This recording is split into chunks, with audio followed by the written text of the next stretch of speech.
So I'm going to start out with questions, and then we're going to talk to Jason, because Jason like mic dropped in the last 20 seconds of office hours last week. And I didn't know that that was going to happen, and so I didn't even like get a chance to think about questions and stuff. And a lot of the tournament users are probably going to participate in Signals. And so I thought, since everybody was ducking me on interview requests, that I would just let Jason talk for a long time. So I'm going to talk about tournament business first, and then we'll bounce back to that. So let's do it. Oh, great. Yeah. The first question's about me. Arb, what is your golf handicap? You know, that's a really personal question.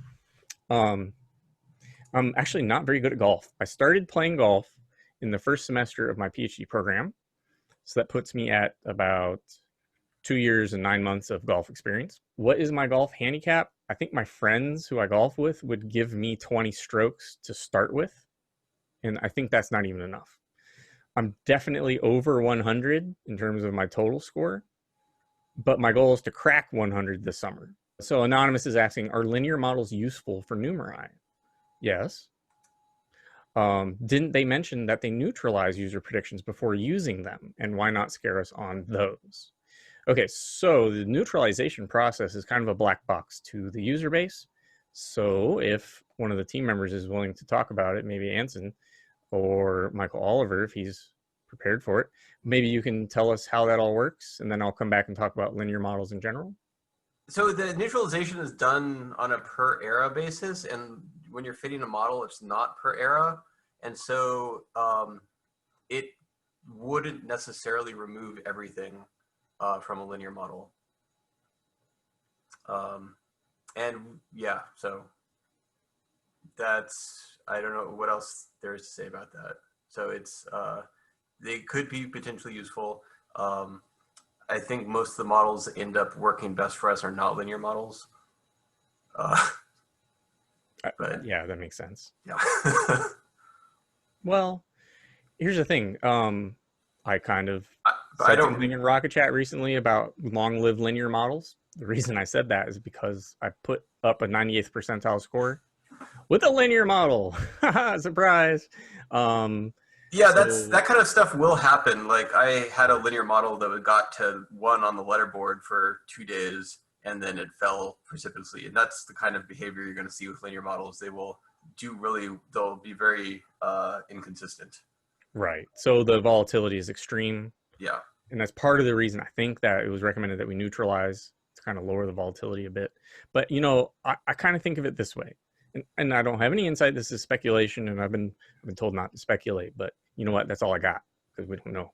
We know so little that we have to speculate a lot. So sorry, I'm going to speculate. But it's possible that some of these linear factors that are being picked up by linear models are something very basic, like momentum.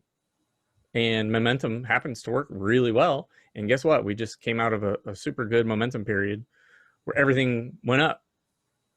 Great. You pick momentum as a factor, you're probably going to win on that.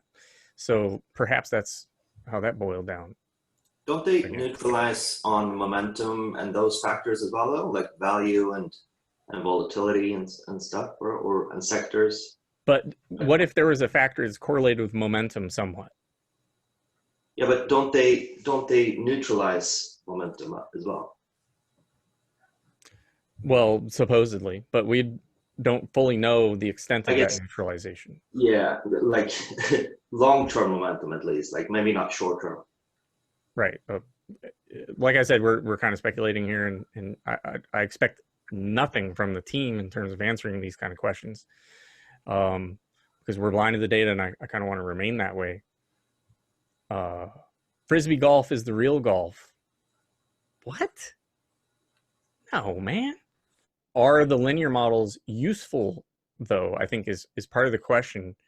And I'm going to say yes, unless somebody says no. So, yeah, the team is just like stone-faced, cold killers out there. They're not even nudging a little bit. So I'm probably wrong. Is the apprentice now the master? The answer is yes. Yes, because his rank, my student's rank, right now, overall, is number 10. And on the staked leaderboard, he's number 5. I just don't even know what to say. Congratulations. You have his code, right? He's almost at 30 Numerai staked, which is amazing. I think he's almost tripled since November. And yeah, I'm very curious to see when his regime ends. Just know that I gave everybody kind of like, this is a thing that you could do. And if they take my advice, then they may do well. And I think this person took my advice. I'd say that I've disclosed this before, so I can repeat this. I told all of my students to divide the eras into subsets and train different models for each subset and then average across. So you predict it. Let's say you have 5 partitions of the data. You make 5 models or 5 ensembles or whatever it is, and generate predictions for each one, add them all together, and then divide by 5 if it was 5, right? And so in that case, you kind of average across, and that's what I mean by that. Is the rep score of the top 100 models currently unusually high? Yes. Or these are fairly normal levels? No. I would think that in a perfect tournament, this is my opinion, that half of the models would be positive and half would be negative, right? Because that's just generally what you want. But then you find that there are times when almost everybody has positive and other times almost everybody's negative. I recall a time when there was maybe 20 models total that had positive rep and everybody else was negative, indicating you're more likely to burn than earn. But yeah, I think it is a little high right now, but let's see what happens.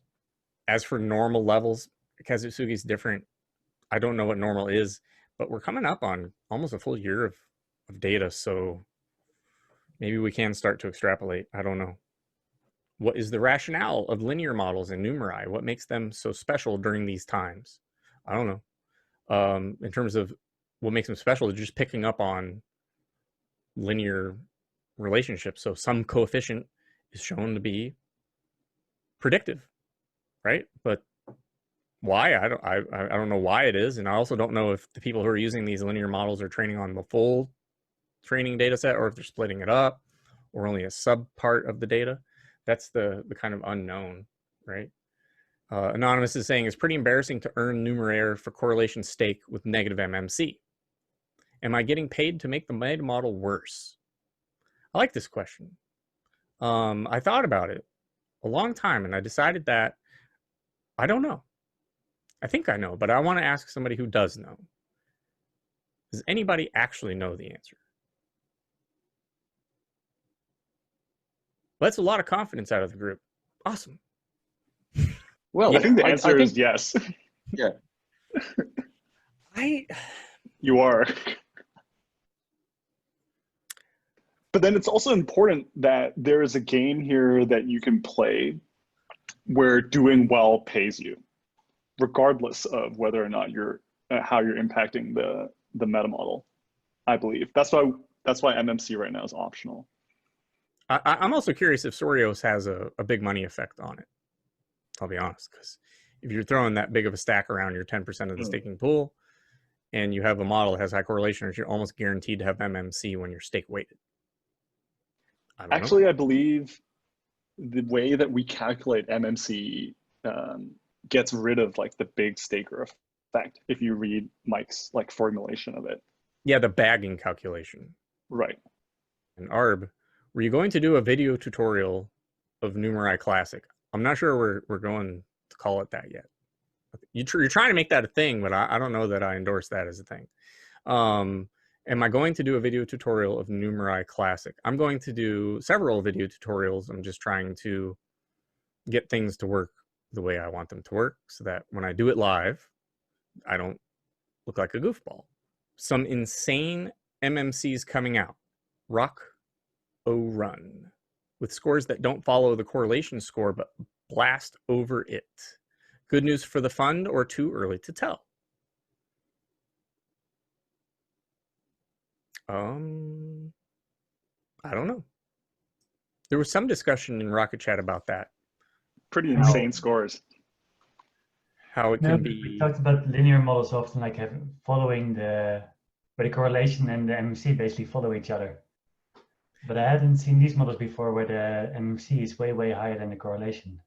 So John Scaife said something in chat. He says, I thought of this idea while I was driving to school, this rocker run model. And I'd very much like to chat with him a bit. I don't see his name in as a participant, but I'll circle back. I'll try to get him on. Maybe we can chat with him. Maybe he's willing to disclose something.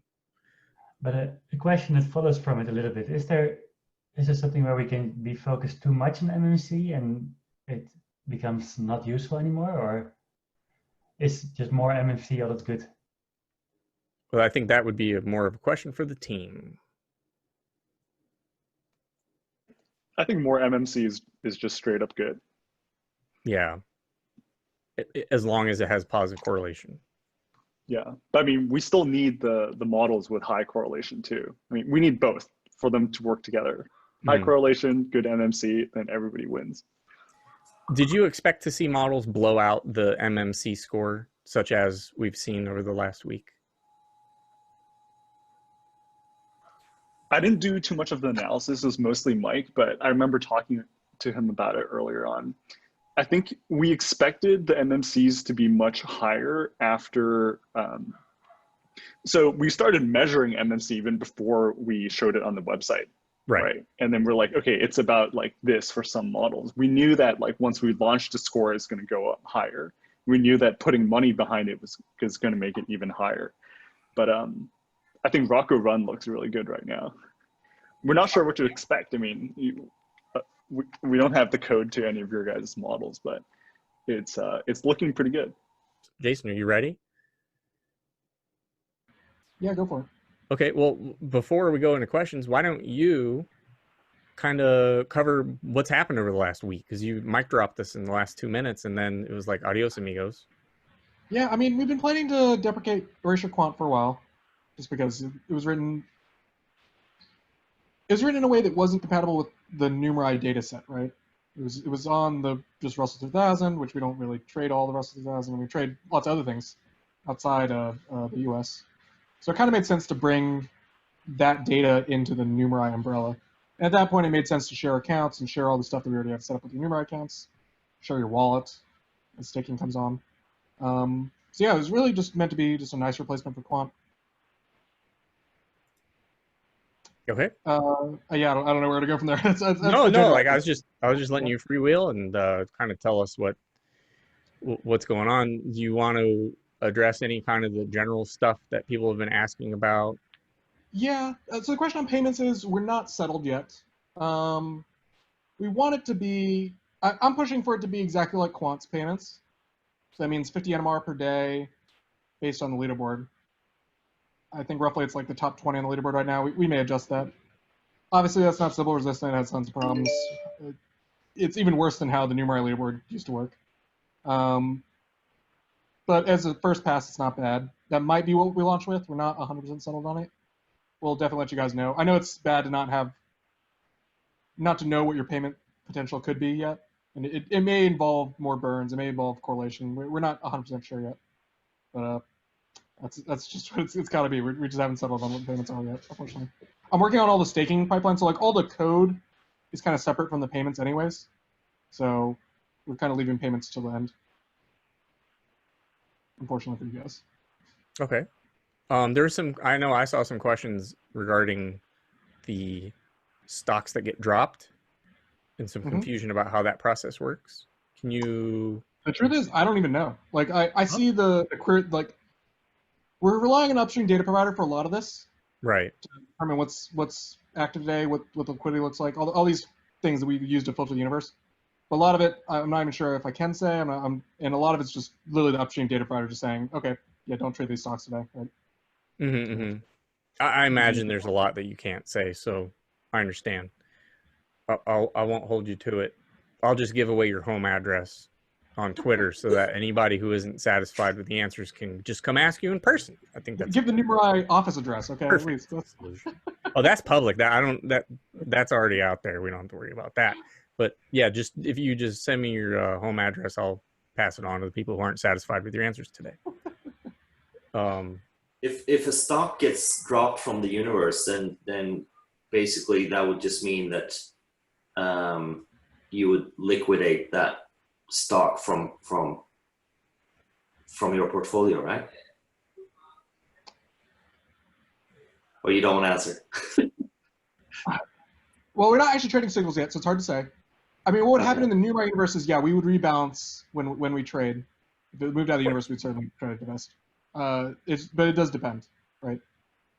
No, it's a fair question. I think Joe's getting at if you are long for 2 weeks a stock, then well, your it gets returns dropped after 2 days. Well, technically the score's dead, right? Like you're only going to receive the 2-day result, but you're buried in it for however long your prediction set is. So we always do daily returns. So everything on Signals is daily.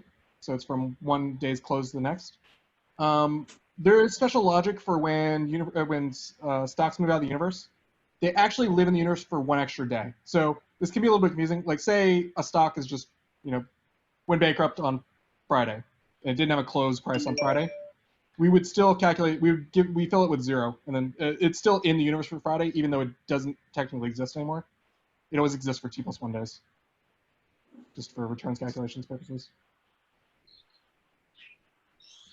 Okay.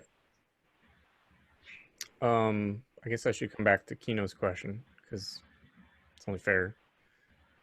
So this was the question: will there be limits on signals, rewards, and burns? Not having clarity on estimates makes it hard to justify the time to submit again.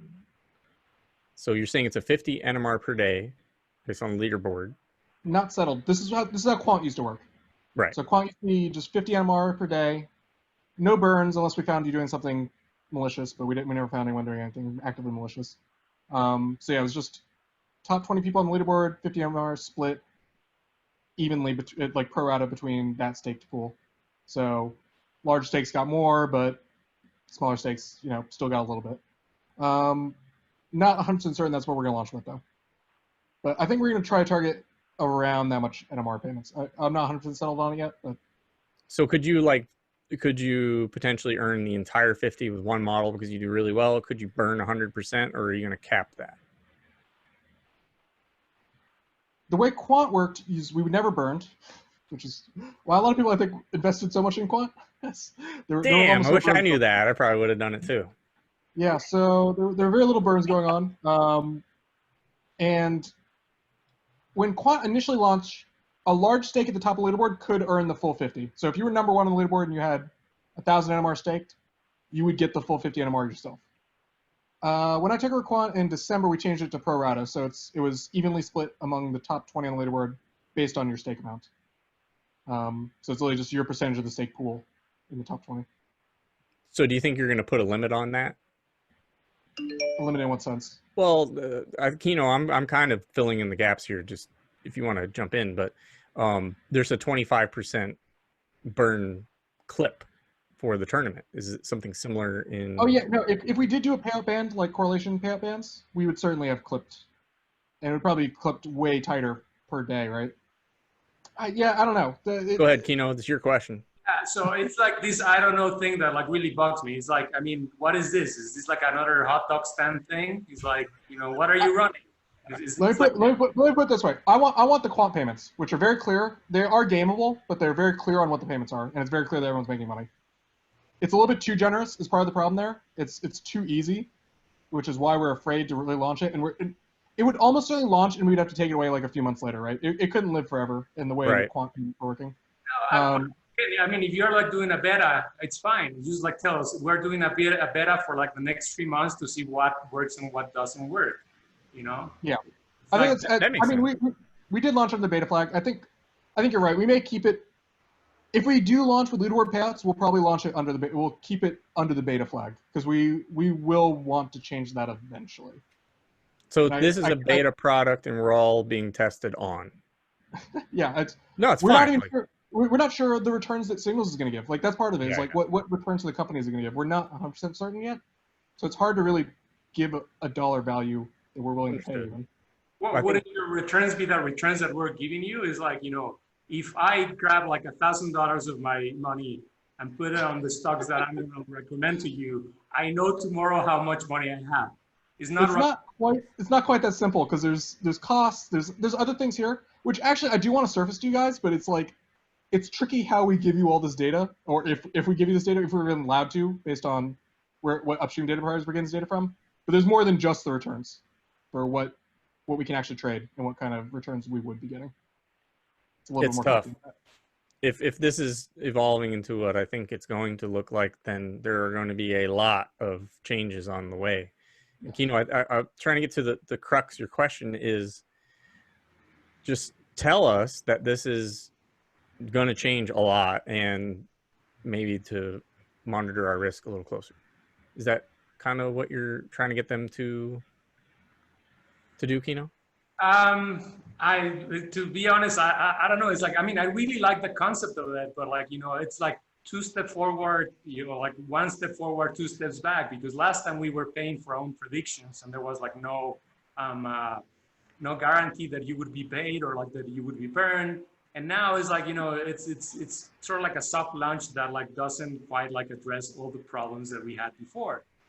So if they address the problems that we had before, I mean, and we can have this conversation, because if I tell you, okay, I need you to tell me exactly how much you're going to pay me, how much am I going to be risk for burning, where can I get this, you know, the stock universe, and on. And you come back and it's like, well, I don't know, maybe it's this. And so, I mean, it's a very bad relationship that we have going on, you know? It's fundamentally that we just haven't decided payments yet. And we launched early because we wanted people to start getting their sharps going, because you need at least, the way Erasure Quant worked is you need at least 2 weeks of submissions of scoring for sharp to be count for the leaderboard. So we kind of wanted to like give you that trailing time, because quant payments are ceasing as of this Friday, I believe. Yeah, tomorrow. So quant payments are going away tomorrow. And we wanted that kind of as little overlap as possible, where hopefully we'll be launching staking sometime next week. We may not launch with payments next week, but we wanted to keep that gap as small as possible between quant going down and signals coming online with actual real payments.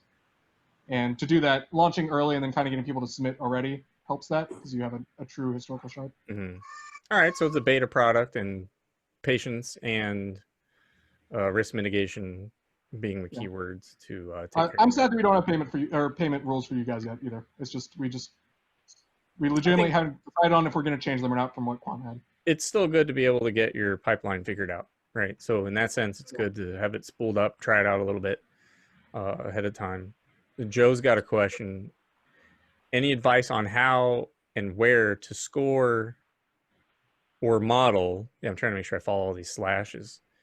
Any advice on how and where to score and model all 5,000 plus tickers in the Numerai Signals universe, especially international markets? Joe, you're saying that a local zipline install, and what's DB stand for? Is that database? Database, yeah. Okay, local zipline and database is too difficult for you right now. I know you got a pretty strong box because you helped me build mine. I just assume that you probably have similar stats. So I'm surprised to hear you say that it's a lot of compute power. It's just too difficult because I have to aggregate, you know, data from so many, like, you know, I need to pay for the data first of all, probably, unless I use the free data, you know, like, and where do I get data for international markets? And yeah, just setting it up. Yeah, so if there's any sort of advice on how to do all this. I will say the philosophy of Signals is that you should be submitting on things you're confident in, right? That's kind of why we open up the international markets, is we want people from Brazil that are intimately familiar with their markets to be able to be like, oh, I know all these stocks, you know, I know a local data source and I can submit, you know, high quality signals on it. We don't need everyone to submit all 5,000 signals. That's not how it needs to work. Like, Jason, is it still a minimum 100 tickers? It is a minimum 100 though. Minimum 100 accepted tickers. Yeah, it gets a little bit complicated there. We do try to show you if what you submitted isn't accepted for today. Right. So going forward, seems like a pretty decent workaround. Joe, I'm not a super quant like you, and I don't have a local zipline with pricing database installed locally, but I think if I could pick a market and build it very robust, even though you can't do all the stocks in the world like you want to, I think that's pretty strong. Yeah. And as for buying the data, like what are you looking at, like Thomson Icon or something? Like that would be expensive. Yeah, Joe won't even answer that one. No, I'm basically just looking, for free data sources, and the problem with that is that the quality is not, exactly. guaranteed. Right? You got to trust that it's split adjusted, dividend adjusted, all that, and then that they did it correctly. That's survivorship bias. That it has all the old tickers and retired names and reused tickers. I know that. What I tell you, when I did my investment seminar and I did some of the data work for my paper for that class, I said I'm never doing investments again because pricing data is awful. Even with the best data, well, the best United States data, at least with CRISP, it's still incredibly difficult to get it all right. I mean, they give you the adjustment factors baked in the database, but it's awful. It's so difficult to work with. And then trying to do it from a free source, that just sounds like a nightmare. Unfortunately, that's the state of quant in 2020. Okay, because we all have this problem, and I assure you that the whole world has this problem. So it's not unique to anything that we're trying to do. I read recently that the SEC lost their lawsuit against ICE, and it was about data.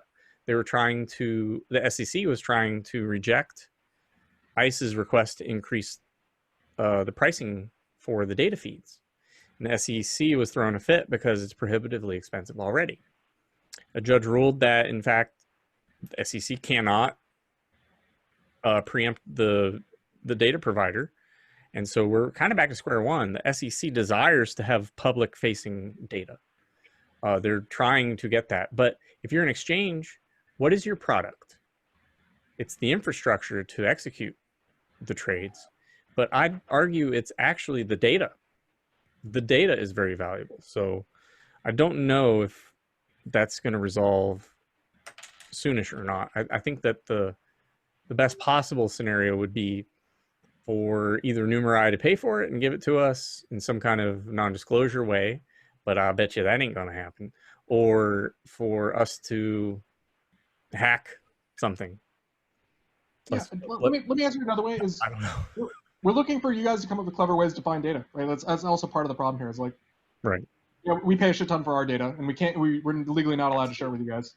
So it's like we're in a weird spot of, we're just curious what you guys end up doing. That's the toughest thing. So somebody who has data is going to have an advantage out of the gate, and there's quite a bit of talk in the forums about data sources, and I would just refer people there and see if you can find something that works for you.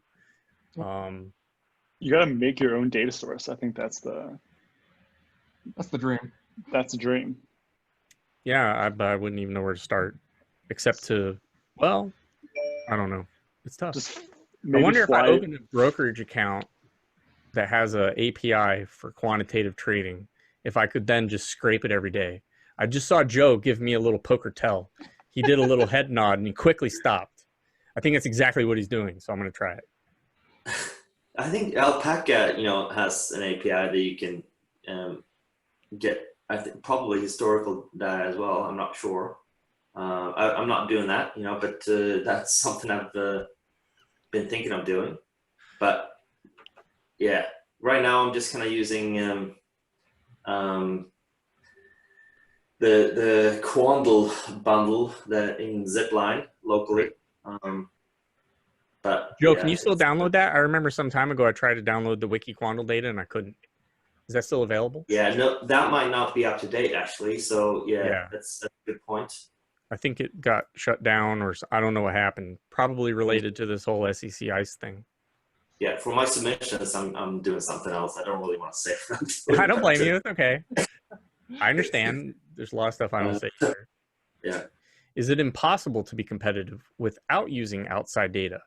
I don't think it's impossible to be competitive, but you'll definitely have a very unique signal if you bring outside data in. Let's just say, like right now, I haven't looked, I don't know, but let's just say there's only 20 people that are competing in signals right now. If you probably can still just mine pricing data and come up with something that works. Like if you just replicate Femme French 93 and submit predictions based on that. I think you probably could be performant. It just may not be useful.